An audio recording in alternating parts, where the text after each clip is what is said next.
I'm not putting someone like you in front of customers during business hours. Brett Hughes said it loud enough for everyone to hear. Then he took Nicole's schedule request, a black single mother asking for one morning shift to see her daughter's school play, and threw it in the trash. Day shift is for people our customers expect to see. You belong on nights, where you're invisible. Nicole worked 6 years of overnight shifts, 6 years of being told she wasn't good enough while training people who got promoted above her in 8 months. She didn't argue, just clocked out and left. Brett sat down at his computer, pulled up her time entry, changed her clock out from 11:08 p.m. to 10:30 p.m., deleted 38 minutes like it was nothing. The black dishwasher mopping nearby saw everything. What Brett didn't know? That dishwasher was about to destroy his entire career, and it would take less than 48 hours. 3 days before that moment in the kitchen, Adrian Scott sat in his corner office in downtown Charlotte, staring at numbers that didn't make sense. His flagship restaurant, the one he'd started 20 years ago as a broke 19-year-old dishwasher, was bleeding staff. 40% turnover in the kitchen. 40%. The company average was 18. On paper, everything else looked perfect. Revenue up 12% year over year. Customer satisfaction scores at 4.8 out of 5. The restaurant had just been featured in Southern Living's Best Farm-to-Table Dining in the Southeast. But people kept leaving. Good people. Experienced cooks who knew the menu, understood the standards, could work the line with their eyes closed. Gone. Adrian pulled up the exit interview reports. Same phrase kept appearing, scheduling stress. But when HR asked for details, people wouldn't elaborate. They'd just take their final paycheck and disappear. Something was wrong. Adrian could feel it the way you feel a storm coming before the sky changes. His assistant knocked on the door. "Mr. Scott? Security just sent up a package. No return address." The manila envelope was postmarked from Charlotte, his flagship's zip code. Someone inside the restaurant had sent this. Adrian opened it carefully. 3 pay stubs fell out, all from kitchen staff, names redacted with black marker, hours listed, 38, 40, 42, standard full-time, nothing unusual. Then he saw the note, yellow paper, blue ink, block letters. Check the hours, they're working 55 plus. Someone's stealing time. No signature, no explanation. Adrian read it twice. Then he pulled up his laptop and logged into the payroll system with his executive access. Filtered for flagship location, kitchen staff only, last 90 days. The pattern took 10 minutes to find. But once he saw it, he couldn't unsee it. Scheduled shifts, 50, 52, 55 hours per week. Paid hours, 38, 40, 42. Week after week. Month after month. Only kitchen staff. Front of house? Their paid hours matched their schedules perfectly. Some even had overtime. But kitchen overnight crew? Consistently short. Always under 40 hours, even when the schedule showed they'd worked 50 plus. Adrian's chest tightened. He'd built this company on one principle: treat people the way he'd wanted to be treated when he was washing dishes at 2 a.m., too broke to eat lunch, counting every dollar on his paycheck because it meant the difference between making rent or sleeping in his car. This wasn't just bad management. This was theft. He grabbed his phone, called the flagship. Brett Hughes answered on the 3rd ring, smooth, professional voice. "Mr. Scott, what can I do for you?" "Brett, I'm looking at some labor reports. You're running at 22% labor costs. That's 9 points below company average." "Yes, sir." Pride in Brett's voice. "I've been very focused on efficiency. Isn't that what we discussed at the quarterly review, tightening operations? How are you achieving those numbers?" "Honestly, I maintain high standards. Some people can't handle the pace, so there's natural turnover, but the team I've built, they're lean, efficient, committed." Adrian heard something in that answer. Something practiced, rehearsed. "I'm seeing high turnover specifically in your kitchen, almost 40%. "Kitchen culture can be tough," Brett said smoothly. "Not everyone's cut out for fine dining, but the ones who stay, they're exactly who we need." "What about scheduled hours versus paid hours?" The briefest pause, half a second. Then, "The time clock system has some quirks. Employees forget to clock in properly. I make corrections to protect them from payroll errors. It's all standard manager functions, Mr. Scott." That answer was too smooth, too prepared. Like Brett had been expecting this question. Adrian made a decision in that moment. I'm coming to Charlotte next week. Don't tell anyone. I want to see operations as they actually run. Of course, I'll arrange... No, don't arrange anything. I'll handle it myself. He hung up before Brett could respond. Adrian sat in his office as the sun set over Charlotte, turning the windows gold. 20 years. 20 years since he'd stood in that kitchen, hands raw from hot water and industrial soap, washing dishes while everyone else went home. Back then, every hour on his paycheck mattered, every single one. If someone had stolen from him back then, he would have lost his apartment, would have been homeless. And now someone in his company, maybe his manager, maybe someone else, was doing exactly that to people just like he'd been. Adrian pulled up a fake Indeed profile, created a resume for Alex Martin, experienced dishwasher looking for seasonal work, applied to his own restaurant. Tomorrow he'd go back to where he started, back to the dish pit, back to being invisible, because sometimes the only way to see the truth is to become the person nobody notices. Adrian walked into the flagship kitchen on Tuesday at 6 p.m. wearing thrift store jeans and a faded black t-shirt. Name tag, Alex Martin. Nobody recognized him. The CEO didn't visit restaurant floors. Here, in a stained t-shirt, he was invisible. Exactly what he needed to be. Brett Hughes ran the pre-service meeting. Pressed chef's coat, clipboard, confident voice. Tonight we're at capacity. I expect excellence. This is our standard. Professional, organized. The kind of manager corporate loved. Adrian clocked in at the mechanical time clock, the same one he'd installed 15 years ago and reported to the dish pit. Hot water, industrial soap, endless rhythm. From this position, he could see the entire kitchen. That's when he noticed her. Nicole Anderson, prep cook, moving with the efficiency of years of experience. Station immaculate. Training 2 new hires while prepping her own ingredients. Answering questions, demonstrating technique, correcting mistakes gently. She was good. Really good. Brett walked past her twice. Didn't acknowledge her. But when one of the new hires, a young white guy named Brandon, asked Nicole about knife angles, Brett appeared instantly. Brandon, I love that initiative. That's manager mindset. Brandon looked uncomfortable. Nicole kept working, face blank. Adrian's grip on the spray nozzle tightened. By 9 p.m., Brett posted next week's schedule. Staff crowded around. Adrian wiped a nearby table, watching. Nicole studied the schedule. Jaw tightened, eyes closed briefly. Adrian saw what she saw. Nicole Anderson, Mon, close 11 p.m./open 5 a.m. 2, close 11 p.m./open 5 a.m. Wed, close 11 p.m./open 5 a.m. Thu, close 11 p.m./open 5 a.m.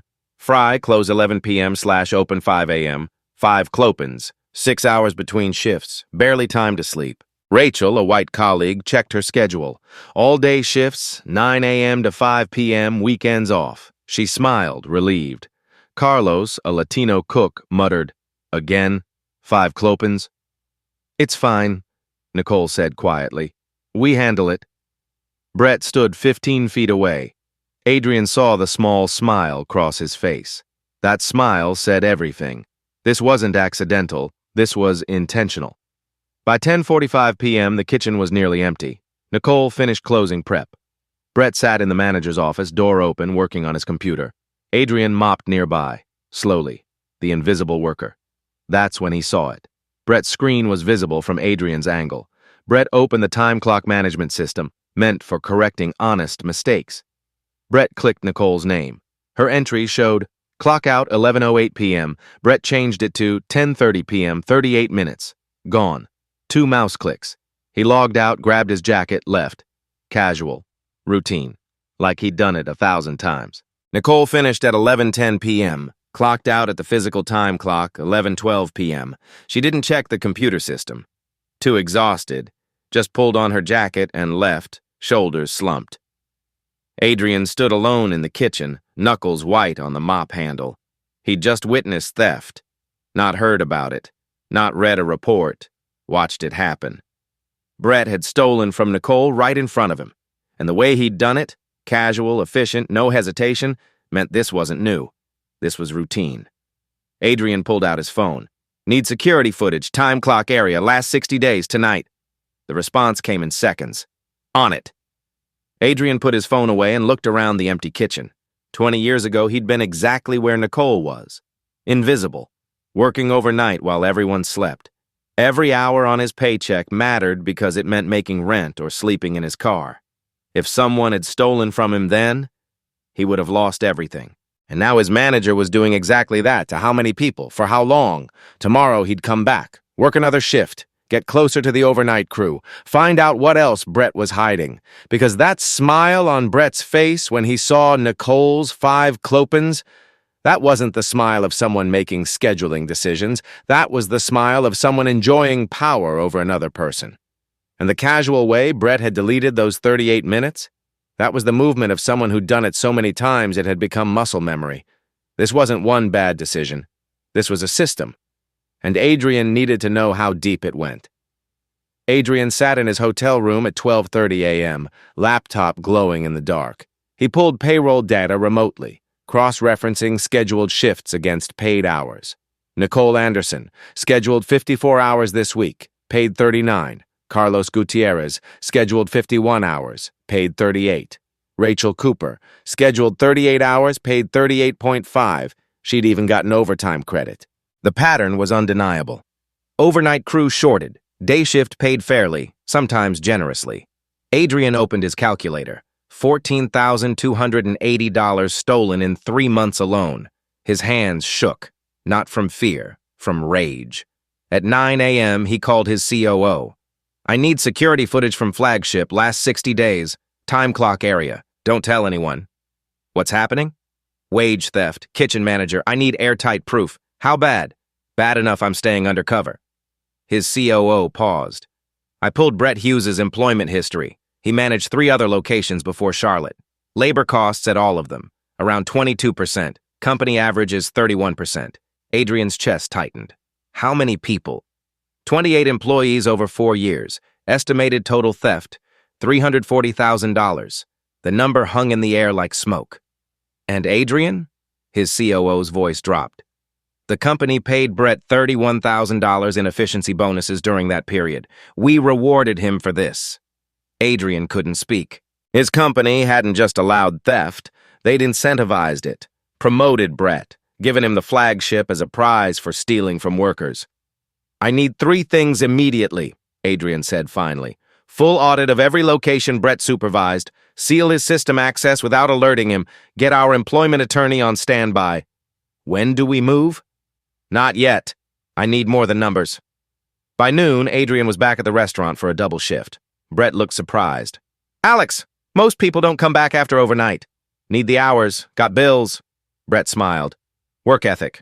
I respect that. During lunch service, Adrian watched Brett adjust time clocks for 3 employees. Smooth, practiced, the movements of someone who'd done this thousands of times. Adrian took a bathroom break, texted his COO. Check if anyone at previous locations reported this. The response came fast. No reports found, either nobody noticed or nobody felt safe reporting. That answer cut deeper than the theft itself. How many people had seen something wrong but stayed silent? How many needed the job too badly to risk it?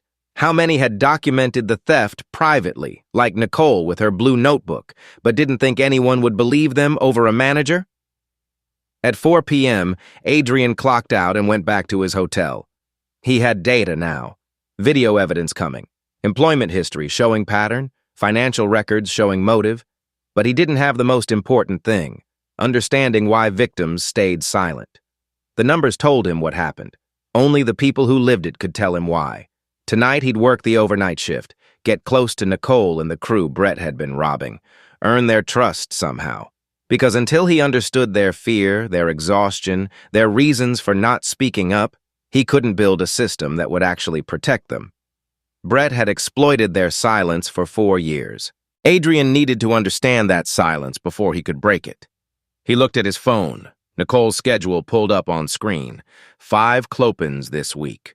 Thursday was one of them, the night of her daughter's school play. Brett had scheduled her to close Wednesday at 11 p.m. and open Thursday at 5 a.m. She'd have exactly 6 hours. Not enough time to attend a school play that started at 6 p.m. That wasn't scheduling. That was cruelty. Adrian set his alarm for 9 p.m. Tonight he'd go back to the dish pit, back to being invisible, and somehow he'd get Nicole to show him what was in that blue notebook. The 10 p.m. overnight shift had a different energy. When Adrian clocked in, only 5 people were in the kitchen. Nicole, Carlos, Keisha, a young black woman who looked fresh out of college, and 2 others he hadn't met. Brett appeared briefly to hand Nicole the keys. "Lock up at 6. You know the drill." The moment he left, the entire atmosphere changed. Shoulders relaxed. Someone turned on music low in the background. Nicole coordinated the overnight restock with quiet efficiency, directing people, solving problems, making decisions without hesitation. She was running this kitchen. No title, no extra pay, just the work. Adrian washed prep bowls and watched the dynamics. Everyone deferred to Nicole's expertise, asked her questions, followed her system. She was the leader here. Brett just had the title. At midnight, Adrian worked near the walk-in cooler while Nicole and Keisha organized inventory inside. "You should be the manager," Keisha said. "You know everything. You run every overnight." Nicole's laugh sounded hollow. "Brett says I'm still developing management presence. But you literally manage—" "Let's finish the dairy section," Nicole cut her off gently. Adrian heard the resignation in her voice. How many times had she had this conversation? How many times had someone told her she deserved better, and she'd had to explain why it would never happen? By 1:30 a.m., they took their 15-minute break. Nicole sat in the small break room vending machine humming in the corner. She pulled out that blue notebook, opened it, wrote today's date in careful handwriting. Clock-in time 10:04 p.m. Adrian sat nearby with his coffee. "You keep a log?" Nicole, startled, closed the notebook quickly. "Personal notes." He kept his voice gentle. "My sister's a single mom, too. She tracks everything." Something in Nicole's face softened. "Your sister work in restaurants? Retail, different hours. Same struggle." "Yeah." Nicole nodded slowly. The struggle. They sat in silence, just the fluorescent lights buzzing overhead and the distant hum of the walk-in cooler.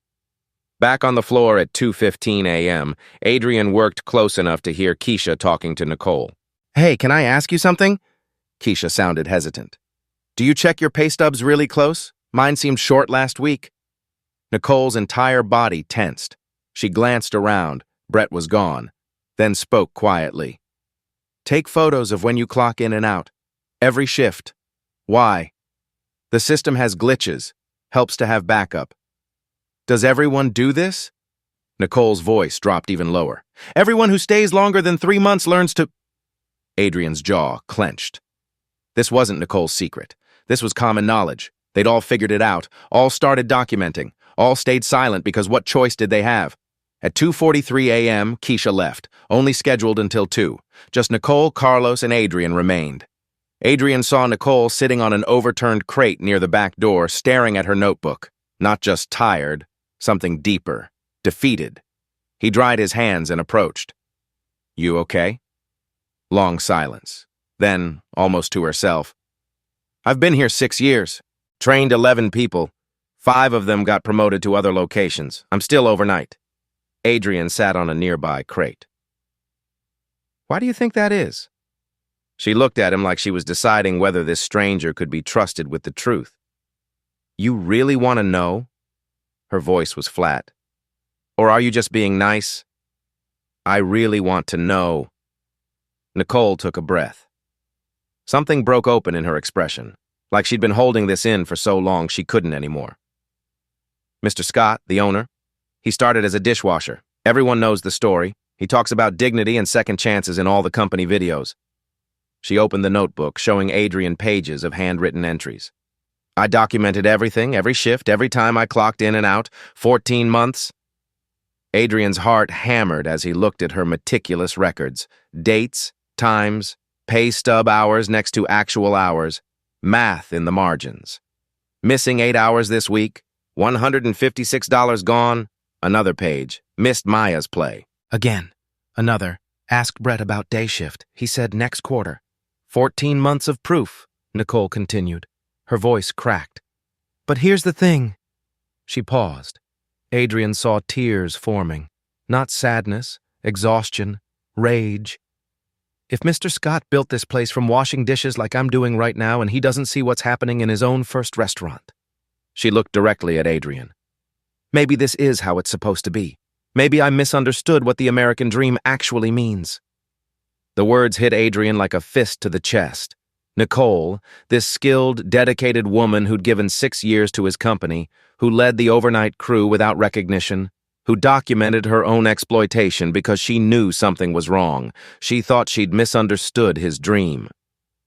"Maybe hard work isn't actually enough," she whispered. "Maybe I'm just not good enough, not smart enough, not whatever it takes to move from overnight to daylight." Adrian could barely breathe. "Can I see the notebook?" Nicole hesitated. This was her evidence, her proof that she wasn't crazy. "My sister went through something similar," he said carefully. "I helped her file a complaint. Just want to see if the pattern's the same." Slowly, Nicole handed it over. Adrian flipped through 14 months of documentation.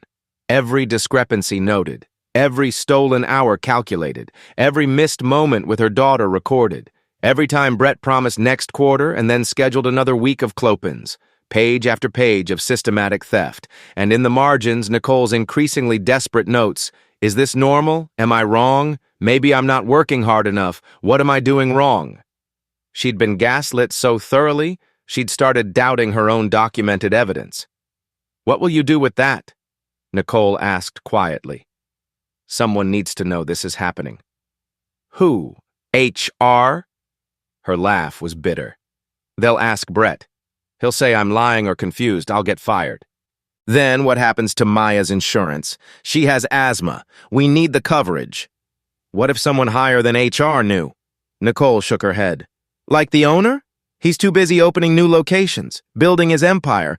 He doesn't care about overnight prep cooks." She studied Adrian's face. "You seem different than most dishwashers, though." "How so?" "You listen like it matters." Before Adrian could respond, Carlos appeared from the walk-in. "We done with the restock?" "Almost," Nicole said, standing. She took the notebook back from Adrian. "Thanks for listening, Alex. Most people don't." The rest of the shift passed in near silence. At 6 a.m., Nicole locked up. Adrian clocked out and walked to his car as the sun rose over Charlotte. He sat in the driver's seat, unable to start the engine. Nicole's words echoed in his head. "Maybe I misunderstood what the American dream means." She'd been talking about him. To him. Without knowing it. His company, his dream, had become exactly what he'd sworn it would never be. A place where the hardest workers stayed invisible. Where documentation wasn't protection, it was just evidence that nobody would believe. Where a single mother had to choose between speaking up and keeping her daughter's health insurance. Adrian pulled out his phone and texted his COO. "I have everything I need. Schedule emergency all-staff meeting for tomorrow night, 8 a.m., and tell security I need them at the restaurant tonight at 11 p.m. Then he texted again. "Nicole Anderson is getting promoted, effective immediately after we handle this. Kitchen manager, whatever salary it takes." His COO responded. "What happened?"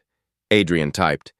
"I just watched someone lose faith in everything I built, and I'm the one who has to tell her she was right to document, that she wasn't wrong, that the system failed her, not the other way around." He put his phone down and stared at the restaurant, the building where he'd started 20 years ago, where he'd washed dishes and dreamed of building something better. Tonight, Brett Hughes would learn that the quiet dishwasher had been watching everything, and tomorrow Nicole would learn that someone had been listening after all. But first, Adrian had to figure out how to tell her the truth without destroying what little faith she had left. Adrian uploaded photos of Nicole's notebook to his secure server at 6:30 a.m., then immediately called his COO. "I have victim testimony. 14 months of documented theft. Tell me you have the footage." "Sending now." His COO's voice was grim. "Warning, it's worse than you thought." The file downloaded.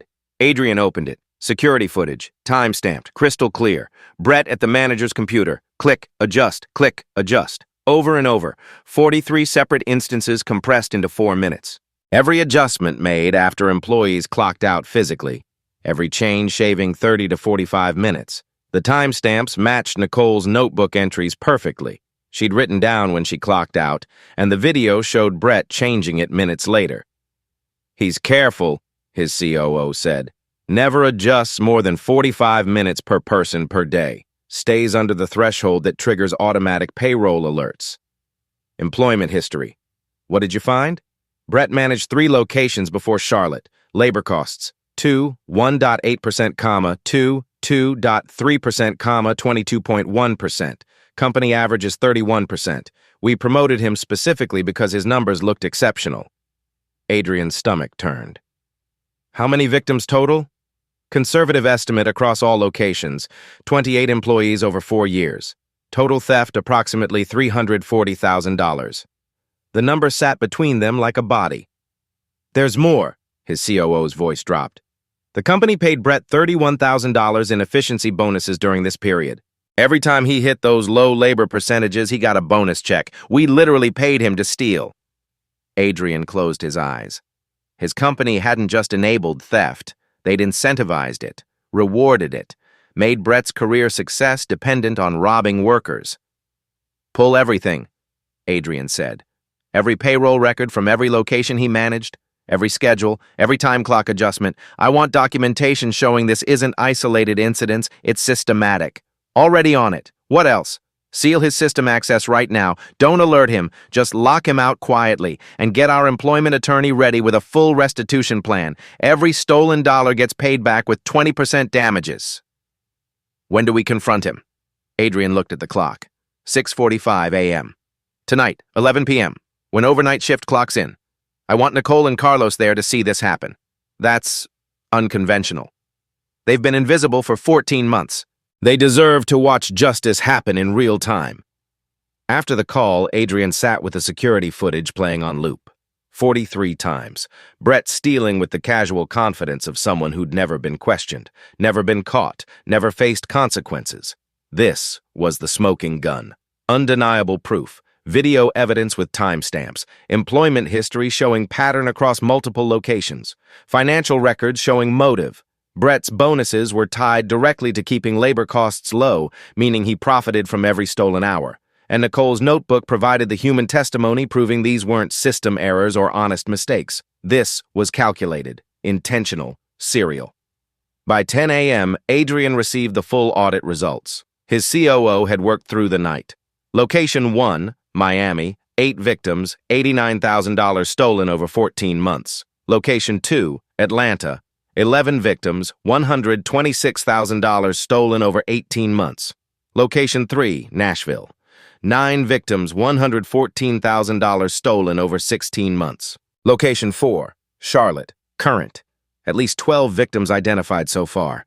Brett hadn't just done this once. He'd perfected it, refined the system, learned exactly how much he could steal without triggering alerts. He'd turned wage theft into a career strategy, and every time he moved to a new location, corporate had celebrated his efficiency, given him bigger restaurants, bigger bonuses, more responsibility.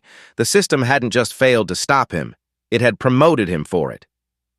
Adrian returned to the restaurant at 6 p.m. for one final shift as Alex the dishwasher. Brett seemed relaxed, confident. Why wouldn't he be? He'd been doing this for 4 years without consequences. During dinner service, Brett adjusted 3 more time clocks, whistling softly while he did it. At 9 p.m., Brett posted the new schedule.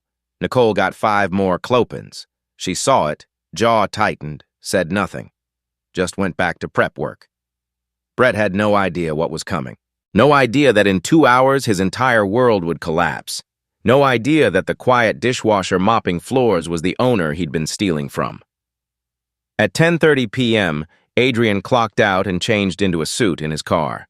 His COO, HR director, and employment attorney were already in the parking lot, along with 2 security guards. "He's still inside?" Adrian asked. "At his computer, probably adjusting tonight's time entries." Adrian checked his watch. 10:45 p.m. In 15 minutes, the overnight crew would clock in. Nicole, Carlos, Keisha, all of them would witness what happened next. "Let's go," Adrian said. It's time Brett Hughes learned that people he made invisible have been watching him the entire time. They walked toward the front entrance, not the employee door, the front, because this wasn't going to be a quiet meeting in a back office. This was going to be public, witnessed, undeniable. Justice didn't work in the shadows, not anymore.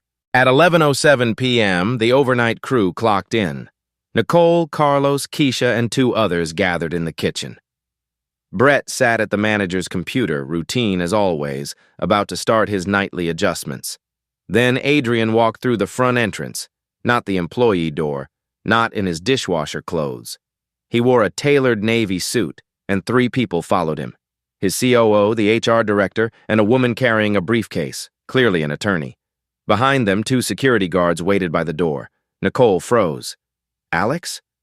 Brett stood from the computer, confusion flickering across his face. Excuse me, we're closed to the public.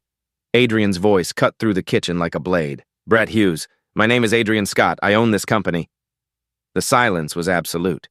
Nicole's face cycled through shock, confusion, recognition, then something that looked like betrayal. Carlos stepped closer to her, protective. Keisha whispered, "Oh my God." Brett recovered fast. "Mr. Scott!" "I had no idea. This is completely unexpected. What an honor. I've been working as a dishwasher in this kitchen for the last 3 days." Adrian's voice was ice. "You called me Alex. You told me I had good work ethic." Brett's face went pale. "You also stole 38 hours from my employees this week alone." Adrian pointed at Nicole, including Nicole Anderson, who's standing right there. Nicole was shaking. Carlos's hand gripped her shoulder. The entire kitchen crew stared, frozen. Brett shifted immediately into damage control, voice smooth. "Mr. Scott, I don't know what you've been told, but there must be a serious misunderstanding. The time clock system has had some technical issues. I've been meaning to file an IT ticket." "Show them," Adrian said. His COO opened a laptop, connected it to the large monitor usually used for displaying recipes. The screen flickered to life. Security footage began playing. Brett at the computer, clear as day. Adjusting time clock entries, date stamps in the corner, employee names visible, click, adjust, click, adjust. 43 instances over 60 days condensed into 4 damning minutes. The kitchen crew watched in complete silence. Carlos's jaw clenched. "I knew it! I knew something was wrong!" Nicole stared at the screen. Tears formed, not sad tears, angry tears. 14 months of self-doubt, 14 months of wondering if she was imagining things, 14 months of being told she wasn't ready. And here was proof she'd been right all along. Brett tried a different approach, words coming faster. "Those were corrections. Employees forget to clock out properly all the time. I was protecting them from payroll errors. It's standard manager protocol." Adrian reached into his jacket and pulled out Nicole's blue notebook, held it up for everyone to see. "This is Nicole's personal documentation, 14 months, every shift, every actual clock in and clock out time compared to what appeared on her pay stubs, $11,200 stolen from her alone." Nicole made a small sound, something between a gasp and a sob. Her notebook, her private evidence. He'd seen it, believed it, made it matter. "She thought she misunderstood the American dream," Adrian continued, voice rising with anger. "She thought she wasn't good enough. You gaslit her into believing her 6 years of hard work weren't enough when the truth is you were stealing from her every single night." He turned to address the full crew. "Brett Hughes stole from 28 people across 4 years, 3 previous locations before this one. $340,000 in total wage theft." His voice cracked slightly. "And my company paid him $31,000 in bonuses for efficiency. He was efficient at stealing." Adrian looked directly at Nicole, at Carlos, at Keisha. "Every stolen hour will be repaid with 20% damages. Every person Brett victimized at previous locations will be compensated. This ends tonight."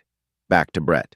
"You're fired. Security will escort you out. You'll be hearing from our attorneys regarding civil action, and we're filing reports with the State Labor Board if the evidence supports criminal charges.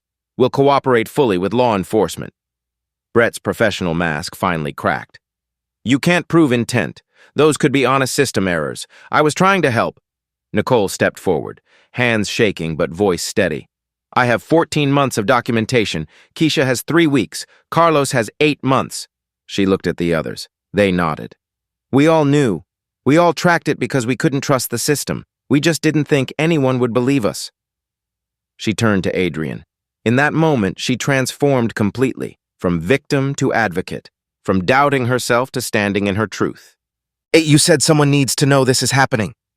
Her voice grew stronger. "We're telling you, officially."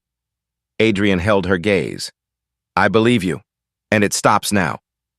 Brett looked around the kitchen, at his crew who documented his crimes, at the security footage still playing on loop, at the executives with lawyers, at the security guards stepping forward. No allies, no escape routes, no lies left that would work.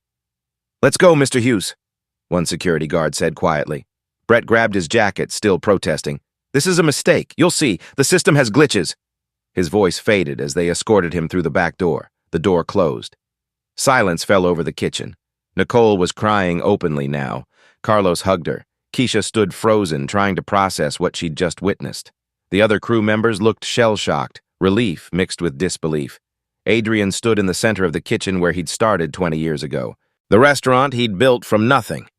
And he felt the full weight of his failure. He'd succeeded in business while failing the people who made that success possible. He'd built an empire while the foundation rotted beneath him. But tonight, that changed. Tonight was the beginning of something different. Tomorrow morning, they'd start rebuilding, the right way. The next morning at 8 a.m., 35 employees filled the flagship's dining room. Every staff member, dishwashers to sous chefs, some looked confused, others worried. Rumors had spread, but nobody knew the full story. Adrian stood at the front with his COO and HR director, a flip chart beside him. Immediate actions. First, nobody here is in trouble. Second, what happened last night was my failure as a leader. Brett Hughes stole from you because our systems allowed it. That ends today. He flipped the chart. Full restitution plus 20% damages, paid within 48 hours. Murmurs rippled through the room. Rachel from day shift raised her hand. What exactly happened? Adrian didn't sugarcoat it. For 14 months, Brett systematically manipulated the time clock system to reduce kitchen staff hours. We have security footage, employment records, and victim testimony showing he did this to 28 employees across 4 locations over 4 years. The room erupted. Angry voices, shocked exclamations. "I knew my checks were short. Why didn't anyone tell us?" Adrian raised his hand for quiet. "We've identified everyone affected. Nicole Anderson documented 14 months of theft, $11,200 stolen from her. She'll receive $13,440 in restitution plus $5,000 for documenting and speaking up." In the back, Nicole started crying. Carlos squeezed her shoulder. The room burst into applause. "If you worked under Brett and believe your hours were manipulated, HR will contact you within 24 hours. We have footage, payroll records, data. You don't need to prove anything. We will." Next page, new systems, effective immediately. 1. Biometric time clock, real-time tracking through your phone, automated alerts if anyone edits your hours, transparent audit trail you can access anytime. No manager can change your time without you knowing instantly. 2. Independent payroll audit every quarter by an external firm, results shared with all employees. 3. Anonymous reporting system, direct line to my COO and external ethics hotline, protected from retaliation by written policy. Rachel spoke again. "How do we know these policies will actually be enforced?" Good question. Adrian respected the skepticism. "Starting today, you elect a staff representative to attend quarterly leadership meetings. Full access to all labor data, reports directly to me. You hold us accountable." Rachel nodded. Others looked satisfied. Carlos spoke from the back. "What about Brett? Does he just walk away?" Adrian's voice turned hard. "No, we've filed wage theft claims with the State Labor Board. Our attorneys are pursuing civil action. If evidence supports criminal charges, we'll cooperate with law enforcement. Brett Hughes will not work in this industry again." Pause. "More importantly, we're reviewing every manager in this company. If anyone else is doing this, they're done. Zero tolerance." Keisha raised her hand. "Mr. Scott, why did you go undercover instead of just checking records?" The hard question. "Because numbers don't show gaslighting. They don't show who's being told they're not ready while training everyone else. They don't show who's working nights while everyone sleeps. I needed to see what you see." He looked at Nicole. "I'm sorry I didn't see it sooner." Silence. Then Adrian moved to the final announcement. "This restaurant needs new leadership. I'm promoting from within, someone who's been leading this kitchen for years without recognition." Direct look at Nicole. "Nicole Anderson, I'm offering you kitchen manager. $78,000 annually, full authority, starting immediately." Nicole's mouth opened, no sound, tears streamed. "You've trained 11 people. You run every overnight. You documented injustice when silence would have been easier. That's leadership. That's what I need." Pause. "Say yes. Help me make sure this never happens again. Nicole stood, voice shaking but clear. Yes. Then, on one condition. Adrian raised his eyebrows. Name it. Carlos becomes assistant kitchen manager. Keisha gets priority for next management opening. Everyone on overnight crew gets immediate raises to compensate for years of being invisible. The room went silent. She'd negotiated for her team before accepting for herself. Adrian smiled. First real smile since this started. Done. Carlos, you're promoted. Keisha, you're on management track. Overnight crew gets 18% raises effective immediately, plus schedule priority, you choose shifts first. Thunderous applause. Carlos hugged Nicole. Keisha cried. Overnight crew looked stunned, then jubilant. One more thing. Adrian raised his voice. Nicole's blue notebook? That documentation she kept 14 months? We're making it official policy. The Nicole Anderson documentation system. Every employee gets trained on tracking hours. Transparency isn't optional. He held up the notebook in its protective sleeve. You document, we listen. That's our standard now. The meeting ended with employees crowding Nicole, congratulating her, sharing stories of suspicious paychecks. Adrian watched from the side as his kitchen, once a place of systematic theft, began transforming. Nicole caught his eye across the room, mouthed, "Thank you." Adrian shook his head, mouthed back, "Thank you," because she'd done the hard part. Documented when every system told her nobody would care. Kept evidence. Refused to gaslight herself even when the world said she was wrong. She'd saved herself. He'd just listened. His COO approached. The restitution checks are ready. 28 people across 4 locations. Total payout, $408,000 including damages. Adrian nodded. Get them out today. The new time clock systems will be installed by Friday. Good. And the staff representative election? Scheduled for next week. Adrian looked at Nicole, now surrounded by her crew. She was explaining something, hands moving animatedly, and people were listening. Really listening, the way they always should have. She's going to be incredible at this, his COO said. She already was, Adrian replied. We just gave her the title she earned 6 years ago. They stood in silence, watching the transformation begin. Justice delivered, systems fixed, power redistributed. Not perfect yet, but moving in the right direction. Tomorrow, Nicole would step into her new role, and overnight workers across all 8 locations would finally be seen. But today, they celebrated. Because sometimes justice looks like a room full of people who were told they didn't matter, realizing they always did.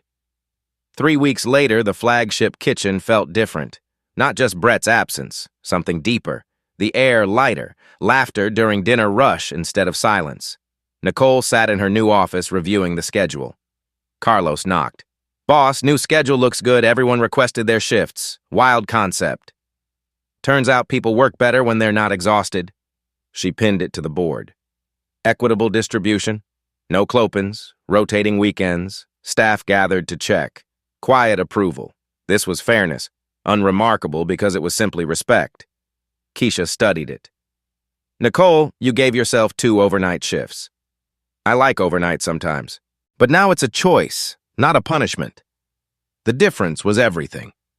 During lunch service, the kitchen still moved fast. Fine dining standards remained, but tension was gone. Carlos taught new hire Brandon knife technique with the same patience Nicole had shown him. Thanks for being patient, Brandon said. Questions mean you care about doing it right. Our old manager hated questions. New leadership, we teach. Adrian visited that afternoon, standing in the doorway with his COO. Revenue's up 19% since the changes, his COO noted. It's not about profit, but I'm not surprised. Turns out investing in people works.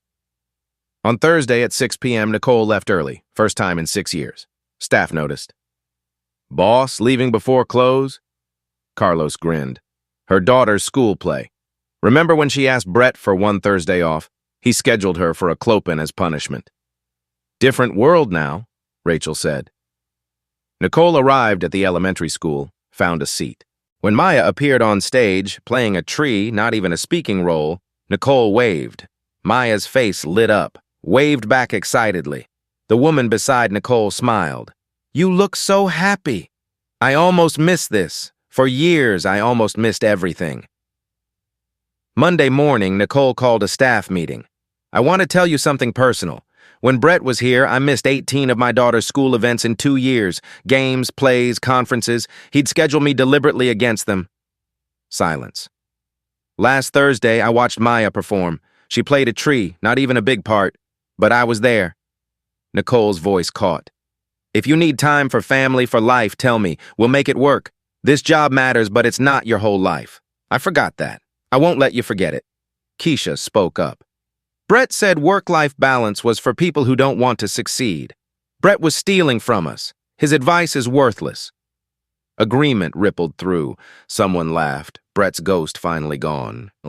That evening, Nicole photographed the schedule board, sent it to the group chat. Week 4, no Clopins. Everyone gets 2 days off. We made it. Carlos, celebration emojis. Keisha, hearts.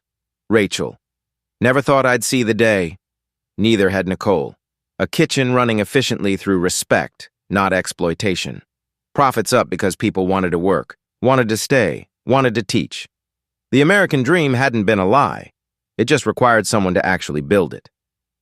Nicole locked up, drove home to Maya, arrived before bedtime, first time in months. Read a story, tucked her in, kissed her forehead. This was winning. Not awards or profiles or nominations. Just being present for the life you built. Just knowing tomorrow at work, you'd be seen, valued, respected. That simple revolutionary idea, people who work hard deserve to be treated like people. Nicole stood in Maya's doorway, watching her daughter sleep. 6 years of nights, 6 years of being told she wasn't ready. 6 years of documentation and doubt, and now, exactly where she'd always belonged, managing the kitchen, leading the team. Proving every day that the person Brett said wasn't management material was exactly the leader this restaurant needed. She thought about the blue notebook now displayed at corporate headquarters, about the 28 people across 4 locations getting restitution checks, about Keisha learning to document from day one, about Carlos teaching with patience instead of fear, about a system that had finally started working the way it should have from the beginning. Tomorrow she'd do it again, train someone, adjust a schedule, make sure nobody worked a Clopen unless they chose to. Make sure everyone got home in time for the moments that mattered. But tonight, she was just a mom who made it home to say goodnight. And that was everything.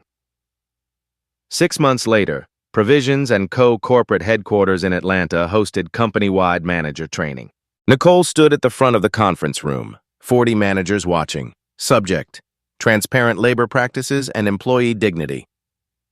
Before I was kitchen manager, I was a prep cook, Nicole began. For 14 months, my manager stole from me. Not because I was bad at my job, I was top performer. Not because the company was struggling, we were profitable. Because the system allowed it, and I didn't think anyone would listen. She projected an image, her blue notebook, worn pages visible. This is my documentation. It became company policy. Every employee now tracks their hours. Every manager knows they're accountable. A manager from Denver raised his hand. What if employees make false claims?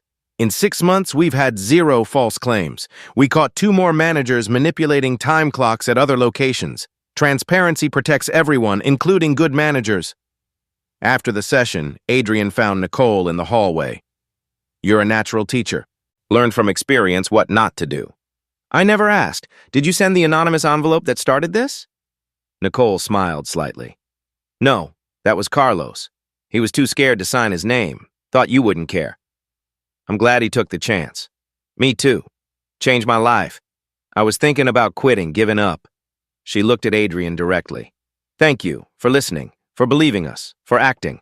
Thank you for documenting, for not giving up, for leading. They shook hands. Nicole returned to the training room. Adrian watched her go, full circle from dishwasher to CEO, now creating pathways for others. In the corporate lobby, Nicole's blue notebook sat in a display case, a brass plaque. The Nicole Anderson documentation system. When workers speak, we listen. Wage theft is the largest form of theft in America, bigger than all robberies and burglaries combined. It's happening right now in kitchens, warehouses, offices across the country. If your hours don't match your paycheck, you're not paranoid. Document everything. Take photos when you clock in and out. Keep your own records. If you're a leader, audit your systems. Check your labor data. Ask your overnight crew when they last had a weekend off. Share this story with someone who needs it. Comment below. What time does your shift end tonight? Let's make invisible workers visible.